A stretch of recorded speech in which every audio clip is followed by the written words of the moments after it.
के प्रवक्ता मुझे पार्टी नियुक्त किया हुआ है।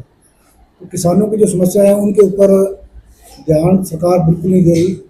सरकार का ध्यान आपके माध्यम से आकर्षित करने के लिए आज की हमने यहाँ पर प्रेस कॉन्फ्रेंस रखी है। मेरे साथ पार्टी के हमारे युवा के जो जिला प्रधान हैं रजत राठौर जी हैं, मैडम गुरविंदर कौर जी हैं जो कि सिटी प्रधान रही हैं यहाँ पे करनाल की, और ओम प्रकाश सूर्या जी हैं, अरुण पंजाबी जी हैं, अशोक जी हैं जो कि हमारे युवा के करनाल से विधानसभा के प्रधान हैं। सभी साथी, आज जो हमारी मेन मांग सरकार से यह है कि अभी जो जीरी की फसल है उसमें जो एक फीजी वायरस के नाम से एक बीमारी लगी हुई है और उसका बहुत भारी प्रकोप है आज की डेट में। तो लगभग 30% के आसपास जो किसानों की फसल है वो तबाह हो चुकी है। उस पर सरकार ने अभी तक कोई भी एक्शन नहीं लिया, ना तो सरकार की तरफ से कोई बयान आया है और ना ही कोई सरकार का अधिकारी खेतों में कोई विशेष गिरदौरी वगैरह करने के लिए गया है। आज आपकी प्रेस कॉन्फ्रेंस के माध्यम से हम चाहते हैं कि सरकार का ध्यान इस विषय पर जाए और किसानों को, क्योंकि आज जीरी की फसल पर लगभग 40-45 हज़ार प्रति एकड़ किसान का खर्चा आ चुका है। 70,000 रुपये प्रति एकड़ जमीन का ठेका है।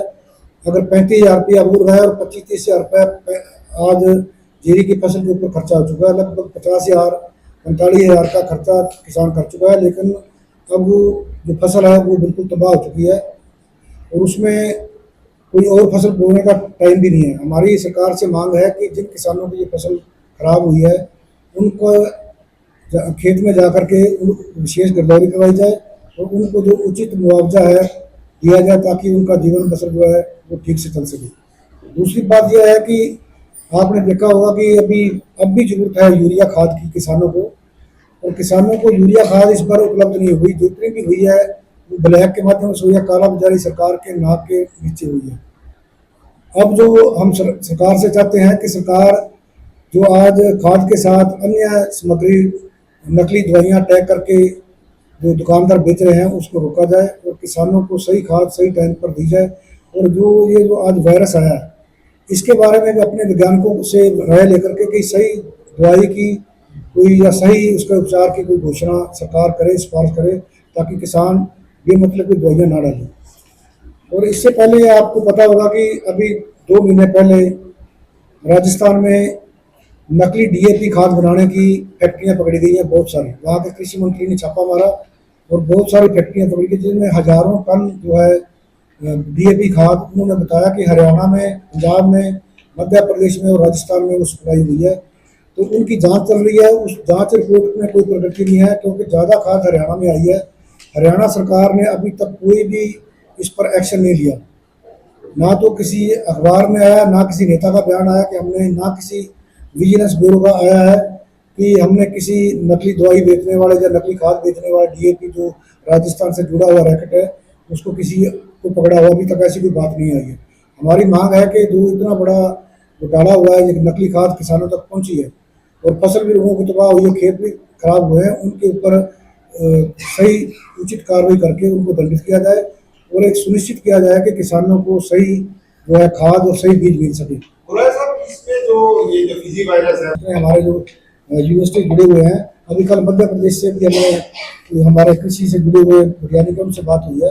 वो कह रहे हैं कि ये इसका फिजी नाम इसीलिए रखा हुआ है कि पहले ये दक्षिण भारत में है फिजी से, जैसे तो समुद्र के आसपास जहाँ थोड़ा मौसम ज़्यादा होता है वहाँ से ये बीमारी शुरू हुई है और जो साउथ इंडिया में पहले थी, जो उत्तर भारत में 2022 में आई थी। 2022 के बाद अब जो इस बार 2025 में इसका ज़्यादा प्रकोप हुआ है।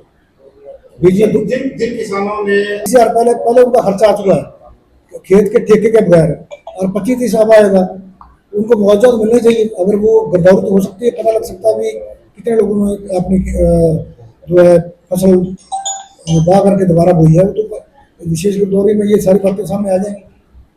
सरकार को जागना चाहिए, सरकार को उस पर कार्रवाई करनी चाहिए। किसान जो है सरकार की तरफ देख रहे हैं लेकिन कोई कार्रवाई करेगी।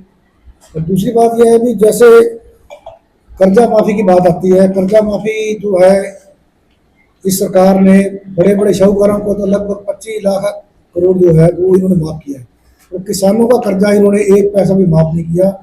किसानों के ऊपर बिजली के माध्यम से या किसी और इस प्रकार की छापामारी करके इन्होंने अपना रेवेन्यू बढ़ाया है, लेकिन किसानों को कोई फायदा नहीं दिया।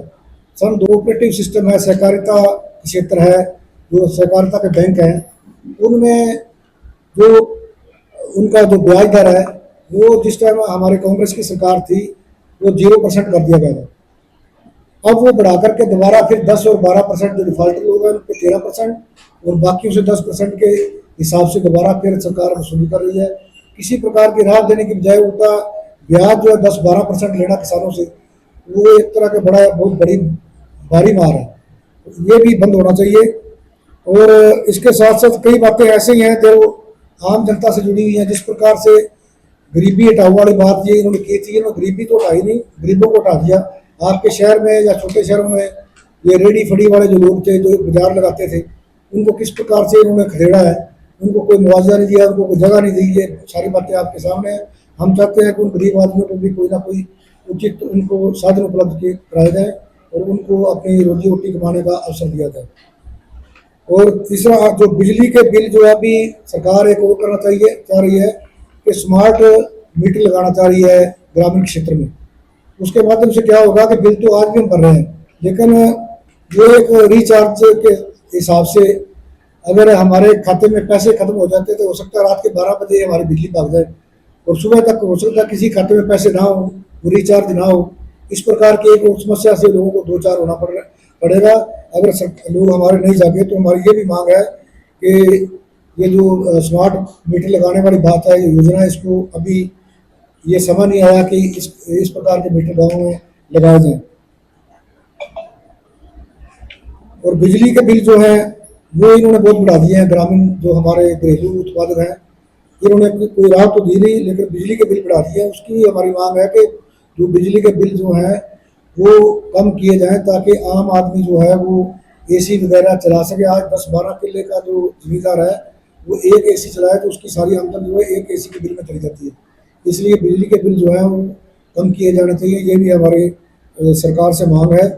और जो किसानी से जुड़े हुए या आम जो हमारे व्हीकल हैं, जो सरकार ने 10 साल के बाद जो उन्होंने कल के भी कंडम घोषित कर दिए हैं, उनके ऊपर भी सरकार को पुनर्विचार करना चाहिए। क्योंकि 10 साल तक तो ना तो ट्रैक्टर की किस्त उतरती है ना कार की उतरती है, और उसके बाद एकदम उसको कंडम करके नए किसी जो कार ले पाना या ट्रैक्टर ले पाना बड़ी मुश्किल बात है।